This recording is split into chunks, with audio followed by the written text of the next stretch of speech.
हमारे पास स्कल है। इसमें हमारे पास इसको ऊपर वाले पार्ट को कहेंगे नॉर्मा वर्टिकैलिस, सुपीरियर सरफेस को कहेंगे। इसके एंटीरियर सरफेस को कहेंगे नॉर्मा फ्रंटैलिस। इसके पोस्टीरियर सरफेस को कहेंगे नॉर्मा ऑसिपिटैलिस। इसके लेटरल सरफेस को कहेंगे नॉर्मा लेटरैलिस और इसकी इंफीरियर सरफेस को कहेंगे नॉर्मा बेसियलिस। उसके बाद हम देख लेते हैं स्कल की बोन्स को। स्कल के अंदर 28 बोन्स होती हैं, 14 जो होती हैं वो स्कल की होती हैं और 14 फेशियल बोन्स होती हैं। अब हमारे पास जो स्कल की बोन्स होती हैं, ये जो स्कल कैप में होती हैं, ये हमारे पास कुछ पेयर्ड होती हैं और कुछ अनपेयर्ड होती हैं। तो सबसे पहली वाली जो बोन है ये नज़र आ रही है, जो ये फ्रंटल बोन है, ये अनपेयर्ड बोन है। जबकि दो जो है पेयर्ड पैराइटल बोन्स हैं, पीछे एक ऑसिपिटल बोन है जो कि अनपेयर्ड है। इसके अलावा साइड पे यहाँ पे कनपट्टी पे जो बोन होती है इसको कहते हैं टेम्पोरल बोन, जो कि पेयर्ड होती है, इस तरफ भी होती है और इस तरफ भी होती है। ठीक है, इसके अलावा स्फीनोइड होती है और एथमोइड होती है। स्फीनोइड और एथमोइड यहाँ से नज़र नहीं आती, जब इस कैप को रिमूव करते हैं तो ये अंदर वाली साइड पे होती है। ये हमारे पास जो पैरामिडल शेप होती है ये एथमोइड होती है और ये सारी जो बटरफ्लाई शेप नज़र आ रही है ये स्फीनोइड है। ये दोनों भी अनपेयर्ड है। बाकी हमारे पास एयर की बोन्स होती हैं, स्टेपिस, मेलियस और इनकस, वो 6 बोन्स होती हैं। तो इन सबको मिला के हमारे पास टोटल 14 बोन्स बनती हैं। ये हमारे पास स्कल की होती हैं। उसमें हमारे पास फेशियल स्केलेटन की भी 14 बोन्स होती हैं, जो कि कुछ पेयर्ड होती हैं और 2 सिर्फ अनपेयर्ड होती हैं। ठीक है, उसमें हमारे पास 6 पेयर्ड होती हैं। सबसे पहले अगर देखें फेशियल बोन में, तो ये हमारे पास जो सबसे नज़र आती है प्रोमिनेंट बोन, ये चीक बोन्स होती हैं जिनको ज़ाइगोमेटिक बोन्स कहते हैं, ये 2 होती हैं पेयर्ड। फिर हमारे पास नाक पे जो बोन्स होती हैं नेज़ल बोन्स कहते हैं, और ये जो इधर होती है इनको कहते हैं लैक्रिमल बोन्स। ठीक है, और यहाँ जो नोज़ के अंदर ये वाली बोन होती है इसको कहते हैं इन्फीरियर कॉनका, ये भी 2 होती हैं। और ये हमारे पास सारी जो है मैक्सिला बोन है। ठीक है, ये सारी मैक्सिला बोन है, ये भी पेयर्ड बोन है। इसके अलावा एक मैंडिबल बोन होती है जो कि इसका जॉ बनाती है, वो यहाँ पे शो नहीं की हुई। तो ये हमारे पास सारी होती है। और वोमर जो होती है, वोमर को हम इधर से देखेंगे और ये हमें नजर आएगी, ये वोमर बोन है जो कि अनपेयर्ड है और मैंडिबल अनपेयर्ड होती है। बाकी सारी पेयर्ड होती हैं। और ये हमारे पास पैलेटाइन बोन है जो कि पेयर्ड है। यहाँ तक हमारे पास ये 14 बोन्स फेशियल स्केलेटन भी कंप्लीट होगी और 14 स्कल की भी होगी। तो इस तरह ही हमारे पास टोटल इसकी 28 बोन्स है। अब हम देख लेते हैं सुचर्स जो स्कल में प्रेजेंट होते हैं। तो सबसे पहला ये जो सुचर नज़र आ रहा है ये है कोरोनल सुचर, जो कि एक फ्रंटल बोन और 2 पैराइटल बोन के दरमियान में है। ठीक है, ये कोरोनल सुचर है। इसके बाद ये वाला जो सुचर नज़र आ रहा है ये सेजाइटल सुचर है, जो कि 2 पैराइटल बोन्स के दरमियान में होता है। पीछे एक सुचर होता है जो कि 2 पैराइटल बोन और ऑसिपिटल बोन के दरमियान में है, ये लैम्डोइड सुचर होता है। ठीक है, अब ये हमारे पास जो है टेम्पोरल बोन, ये टेम्पोरल बोन होती है सारी। और ये हमारे पास जो है पैराइटल बोन है, इसके दरमियान में जो सुचर होगा इसको कहेंगे पैराइटो टेम्पोरल सुचर। इस यहाँ पे 2 नेजल बोन्स के दरमियान में जो सुचर नज़र आता है, यहाँ पे नहीं नज़र आ रहा सही तरह, उसको कहेंगे इंटरनेजल सुचर। एक होता है फ्रंटल बोन के दरमियान में यहाँ पे सुचर होता है जिसको कहते हैं मेटोपिक सुचर। वो सब में प्रेजेंट नहीं होता, 3 to 8% लोगों में प्रेजेंट होता है, जो कि बाद में फिर एब्सेंट हो जाता है। इसलिए वो मेटोपिक सुचर यहाँ पे नहीं नज़र आ रहा, वो कुछ लोगों में प्रेजेंट होता है। अब हम पहले टेम्पोरल बोन को देखते हैं। तो ये सारी यहाँ से लेके यहाँ तक जो है हमारे पास टेम्पोरल बोन है। ये ज़ाइगोमेटिक आर्च भी टेम्पोरल बोन का ही पार्ट है। अब टेम्पोरल बोन का ये जो ये नज़र आ रहा है हमें फैन शेप जो है, ये स्क्वेमस पार्ट होता है टेम्पोरल बोन का। और नीचे जो एक प्रोजेक्शन नज़र आ रही है पीछे की तरफ, उसको कहते हैं मेस्टोइड प्रोसेस। अब ये एक अंदर सुराख होता है जो कि एयर के लिए होता है, इसको कहते हैं एक्सटर्नल ऑडिटरी मीटस। इसके नीचे जो स्पेस होगी इसको कहेंगे इंफ्रा टेम्पोरल आर्च, ये इंफ्रा टेम्पोरल फोसा है ना, इसलिए इसको कहेंगे। इसके अलावा हमारे पास एक होती है, ये तो ज़ाइगोमेटिक आर्च हो गई टेम्पोरल बोन की। एक होता है पिटरस पार्ट ऑफ टेम्पोरल बोन, जो कि यहाँ से नज़र नहीं आएगा, अंदर वाली साइड से नज़र आएगा। तो यहाँ से अगर हम अंदर वाली साइड से देखें तो ये जो सबसे मोटा पार्ट होता है ना, इसको कहते हैं पिटरस पार्ट ऑफ टेम्पोरल बोन, जिसको मैं जब पोस्टीरियर क्रेनियल आर्च फोसा बताऊँगी तब उसमें भी बताऊँगी इसको दोबारा। तो ये हमारे पास पिटरस पार्ट है टेम्पोरल बोन का।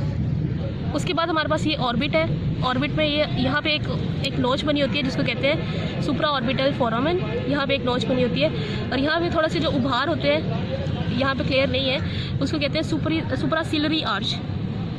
और ये एक बेसिक स्ट्रक्चर है, इसका भी बताना चाहिए। ये मैक्सिला और ये ज़ाइगोमेटिक आर्च के दरमियान में ये जो चीज़ है इसको कहेंगे टेरिगो मैक्सिलरी फिशर, इसको कहेंगे टेरिगो मैक्सिलरी फिशर। ये टेम्पोरल बोन में यहाँ पे देखें तो यहाँ पे हमारे पास जो है फ्रंटल बोन ख़त्म हो रही होती है, सॉरी यहाँ पैराइटल बोन यहाँ पे ख़त्म हो रही होती है, और यहाँ पे टेम्पोरल बोन स्टार्ट हो जाती है। और फिर यहाँ पे जो है ग्रेटर विंग स्टार्ट हो जाता है स्फीनोइड बोन का। तो जहाँ पे टेम्पोरल बोन और पैराइटल, ये टेम्पोरल बोन और पैराइटल बोन जहाँ पे यहाँ पे मीट करती हैं और यहाँ से ग्रेटर विंग स्टार्ट हो जाता है, तो इस पॉइंट को हम कहते हैं टेरियोन, जो कि वीकेस्ट पार्ट होता है पैराइटल बोन का। PTERON टेरियोन होता है, ये वीकेस्ट पॉइंट होता है। अब अगर हम यहाँ स्कल की कैप को रिमूव कर दें तो हमारे पास इंटरनल स्ट्रक्चर आ जाते हैं। इंटरनल स्ट्रक्चर को हम डिटेल से पढ़ते हैं।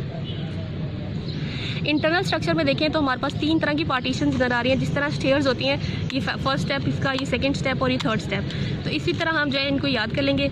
ये पोस्टीरियर साइड पे है, अगर इस तरह देखें तो ये पोस्टीरियर साइड पे है, तो ये पोस्टीरियर फोसा होगा, ये इंटरनल मिडल क्रेनियल फोसा होगा और ये एंटीरियर क्रेनियल फोसा होगा।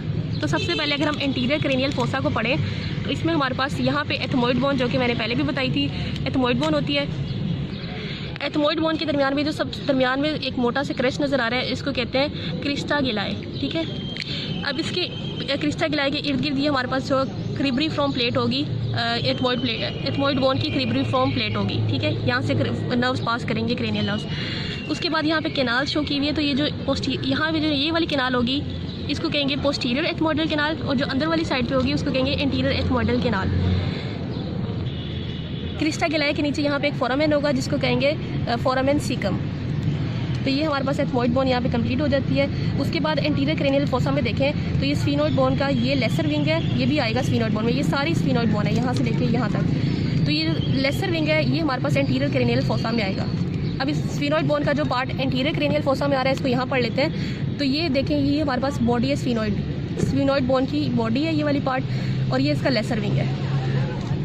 ठीक है, अब ये जो अंदर आगे इसकी 2 प्रोजेक्शंस नज़र आ रही है टीथ के दांतों की तरह की, इसको कहते हैं एंटीरियर क्लोनॉइड प्रोसेस। और इसके दरमियान में ये जो अगर यहाँ से ये देखें तो इन प्रोजेक्शंस के नीचे से ये डब्ल्यू सा बना हुआ है, तो इस पार्ट को हम कहते हैं सल्कस कियास्मेटिक। ठीक है, ये सल्कस कियास्मेटिक है, और ये जो बॉडी है इसके इस पार्ट को हम जुगम स्फीनोइड भी कहते हैं, जो कि सेपरेट करता है ये जुगम स्फीनोइडल जो है 2 फोसास को, यानी मिडल क्रेनियल फोसा और एंटीरियर क्रेनियल फोसा को आपस में सेपरेट करता है। ठीक है, तो यहाँ पे अगर देखें तो ये लेसर विंग आ रहा है स्फीनोइड बोन का, ये बॉडी आ रहा है, और इस पार्ट को हम कहते हैं जुगम स्फीनोइड, और ये 2 जो प्रोजेक्शंस हैं इनको कहते हैं एंटीरियर क्लिनोइड प्रोसेस, और ये क्या है सल्कस कियास्मेटिक। ठीक है, अब यहाँ पे और क्या चीज़ आ रहा है एंटीरियर क्रेनियल फोसा में? एंटीरियर क्रेनियल फोसा में ये हमारे पास जो बोन दिखाई जा रही है, ये वही फ्रंटल बोन है जो कि आगे होती है, उसी का पार्ट होता है ये फ्रंटल बोन जो है सेपरेट करती है इसको एंटीरियर क्रेनियल फोसा को ऑर्बिट से, इसका यही फ़ायदा होता है। ठीक है, तो अब हमारे पास जो है मिडल क्रेनियल फोसा है। मिडल क्रेनियल फोसा हमारे पास छोटा सा ही है। ये देखिए यहाँ पे हमारे पास जो लेसर विंग ऑफ, यहाँ पे हमने एक सल्कस बताया था जिसको क्या कहते हैं सल्कस कियास्मेटिक। अब सल्कस कियास्मेटिक के नीचे जो ये सल्कस बना हुआ है, डिप्रेशन सा बना हुआ है 2 ये उभार के दरमियान में, इसको क्या कहते हैं सल्कस ट्यूरिका कहते हैं, सल्कस टर्शिका कहते हैं। ठीक है, सेला टर्शिका होता है ये। अच्छा, अब ये हमारे पास सल्कस कियास्मेटिक के नीचे है। अब ये जो 2 उभार नज़र आ रहे हैं ये पोस्टीरियर क्लिनोइड प्रोसेस होंगे। ठीक है, उसके बाद हमारे पास ये पोस्टीरियर क्लिनोइड प्रोसेस, ये एंटीरियर क्लिनोइड प्रोसेस, और ये जो छोटा सा उभार नज़र आ रहा है ये सेला टर्शिका के ऊपर, इसको कहते हैं मिडल क्लिनोइड प्रोसेसेस। ठीक है, अब अगर यहाँ देखें ये हमारे पास जो मिडल क्रेनियल फोसा है इसके साइड पे यहाँ पे फोरामेन होंगे बहुत सारे। जो बिल्कुल एंटीरियर क्लिनोइड प्रोसेस के नीचे फोरामेन होगा वो है फोरामेन रोटेंडम। ठीक है, फोरामेन रोटेंडम बिल्कुल एंटीरियर क्लिनोइड प्रोसेस के नीचे होगा। अब यहाँ से फोरामेन 4 होंगे, ROLS रोल्स के नाम से निमोनिक आप याद रख सकते हैं। फोरामेन रोटेंडम बिल्कुल एंटीरियर क्लिनोइड प्रोसेस के नीचे है। उसके साथ ही हमारे पास होगा ये वाला जो फोरामेन होगा, फोरामेन ओवेल होगा। फोरामेन ओवेल के जो इधर होगा हमारे पास फोरामेन, इसको कहेंगे फोरामेन स्पाइनोसम, और जो पीछे छोटा लेक्रम, इसको कहेंगे फोरामेन लेक्रम, और जो पीछे एक फोरामेन छोटा सा होगा इसको कहेंगे फोरामेन स्पाइनोसम। तो हमारे पास 4 फोरामेन है, ROLS फोरामेन जो फोरामेन रोटेंडम है बिल्कुल एंटीरियर क्लिनोइड प्रोसेस के नीचे। उसके पीछे जो फोरामेन होगा फोरामेन ओवेल होगा, फिर फोरामेन लेक्रम होगा, और पीछे फोरामेन स्पाइनोसम होगा। पोस्टीरियर क्रेनियल फोसा में देखें तो सबसे बड़ा जो फोरामेन नजर आएगा फोरामेन मैग्नम होगा। ठीक है, इसके बाद यहाँ पे जो ये जो बोन है, अब हमारे पास ये सारी ऑसिपिटल बोन है। ठीक है, ऑसिपिटल बोन के ऊपर ये हमारे पास जो एक ट्यूबरकल नज़र आ रहा है इसको कहेंगे इंटरनल ऑसिपिटल ट्यूबरकल। ये क्रेस्ट नज़र आ रहा है फोरामेन मैग्नम के दरमियान में और ट्यूबरकल के दरमियान में, इसको क्रेस्ट कहेंगे। कौन सा क्रेस्ट होगा? ये इंटरनल ऑसिपिटल क्रेस्ट। ठीक है, उसके बाद ये जो हमारे पास नज़र आ रहा है ये वाला जो होगा सल्काए, इसको कहेंगे ट्रांसफर सल्काए। ट्रांसफर सल्काए कंटिन्यूज, तो ये जो ट्रांसफर सल्काए है यहाँ पे नज़र आ रहा है, क्लियरली नज़र आ रहा है। ये ट्रांसफर सल्काए बाद में कंटिन्यू हो जाएगा सिग्मोइड सल्काए में। और ये पार्ट जो है थिकेस्ट पार्ट है, जो कि मैंने पहले भी आपको बताया था, ये क्या है पिटरस पार्ट ऑफ टेम्पोरल बोन, जो कि यहाँ पे नज़र आ रहा है। ठीक है, अभी पोस्टीरियर क्रेनियल फोसा में हमारे पास ये एक फिशर सा नज़र आ रहा है, इसको कहते हैं टेरो ऑसिपिटल फिशर। ठीक है, ये है टेरो ऑसिपिटल फिशर। अच्छा, ये हमारे पास जो है इसका फिशर जहाँ पे एंड होता है, यहाँ पे एक फोरामेन होता है जिसको कहते हैं foramen, jugular foramen. Jugular foramen के ऊपर एक नोच होती है जिसको कहते हैं, जो कि ग्लोसोफेरेंजियल नोच बनाती है। अच्छा, यहाँ पे जो एक ट्यूबरकल से नज़र आ रहा है, इसको जुगुलर ट्यूबरकल कहते हैं। जुगुलर ट्यूबरकल के नीचे यहाँ पे जो हमारे पास कैनाल होगी, इसको कहेंगे हाइपोग्लॉसल कैनाल, जो कि इसको जब उस साइड से देखें तो ये जाके वहीं ओपन होगी जहाँ पे हमारे पास एक्सटर्नल ऑडिटरी मीटर्स ओपन होगा। ठीक हो गया, बस इसमें। तो यहाँ पे हमने 3 फोसा पढ़ लिए, posterior cranial fossa, middle cranial fossa, anterior cranial fossa. अब कैप को क्लोज करें। अगर हम इसको देखें, अब ये जो इसका पार्ट है जिसको हम क्या कहते थे, नॉर्मा बेसालिस, यानी जो इंटीरियर सरफेस है, इसको अगर देखें तो ये हमारे पास जो जिसमें टीथ डाले हुए हैं, ये एल्व्यूलर सॉकेट्स होते हैं। ये होता है एल्व्यूलर पार्ट ऑफ सॉकेट, ठीक है, जिसमें टीथ इंसर्ट हुए हैं। उसके बाद हमारे पास ये बोन जो नज़र आ रही है, ये मैक्सिला की पैलेटाइन प्रोसेस होती है, ये 2, और इनके दरमियान में इनको सेपरेट करने के लिए सुचर होता है जिसको कहते हैं इंटरपैलेटाइन सुचर। अच्छा, और ये 2 हमारे पास जो है ये हॉरिजॉन्टल प्लेट्स होती हैं पैलेटाइन बोन की, और इनको आपस में सेपरेट किया हुआ है इंटरमैक्सिलरी सुचर है। और ये जो एक ट्रांसफर इस तरह का हॉरिजॉन्टल सुचर है, इसको कहते हैं मैक्सिलो पैलेटाइन सुचर, ये वाला। ठीक है, ये बोन तो मैंने आपको बताई थी, वोमर बोन होती है। उसके बाद हमारे पास जो ये एक फोसा दिखाया हुआ है, इसको कहते हैं इंसाइजिव फोसा। और ये हमारे पास जो है ये स्फीनोइड बोन ही है, और स्फीनोइड बोन की ये हमारे पास टीरोगोइड प्लेट्स होती हैं। ये होती है मीडियल टीरोगोइड प्लेट, ये होती है लेटरल टीरोगोइड प्लेट। अब इन दोनों के दरमियान में जो ये फोसा होता है, इसको कहते हैं टीरोगोइड फोसा। और ये जो हमारे पास लेटरल टीरोगोइड प्लेट है, इसके ऊपर एक प्रोजेक्शन है जिसको कहते हैं टीरोगोइड हेमिलस। बाकी ये बेस को हम लोग नेक्स्ट वीडियो में पढ़ते हैं इंशाल्लाह।